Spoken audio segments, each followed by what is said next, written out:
Abu Umamah mengatakan ada suatu kejadian di majlis Nabi sallallahu alaihi wasallam. Tiba-tiba datang seorang laki-laki, seorang pemuda yang mana dia berkata kepada Rasulullah sallallahu alaihi wasallam, "Ya Rasulullah, izin li bizina." Wahai Rasulullah, izinkan aku untuk berzina.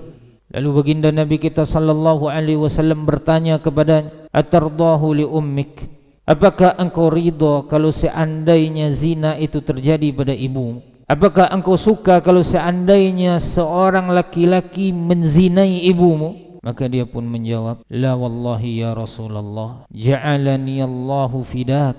Tidak, demi Allah wahai Rasul, dan aku yang menjadi tebusan untuk. Lalu baginda Nabi kita sallallahu alaihi wasallam bersabda, "Walan nasu yardawna li ummahatihim." Dan begitu juga manusia lainnya, mereka tidak ridha zina itu terjadi pada ibu-ibu mereka. Mereka tidak ridha engkau berzina dengan ibu mereka. Kemudian Nabi kita bertanya lagi, "Atardahu li bintik?" Apakah engkau menyukai dan meridhoi kalau seandainya zina ini terjadi pada anak perempuanmu? Nabi kita bertanya lagi, "Atardahu li ukhtik?" Apakah engkau ridha, apakah engkau suka kalau seandainya hal ini terjadi pada saudarimu? Dan di semua itu dia mengatakan, "La wallahi ya Rasulullah." Tidak, demi Allah wahai Rasul, aku yang menjadi tebusan untukmu. Dia kuatkan bahwasanya dia tidak menyukai itu. Dia mengingkari itu terjadi pada mahramnya.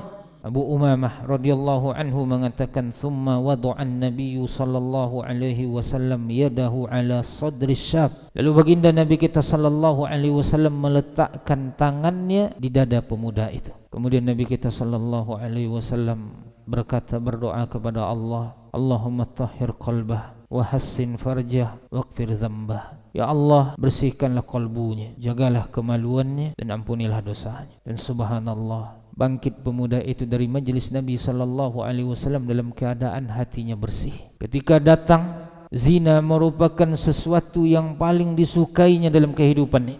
Dan ketika dia tinggalkan Nabi kita sallallahu alaihi wasallam, zina adalah perbuatan yang paling dibencinya di dalam hidupnya. Maha suci Allah yang membolak-balikkan hati manusia.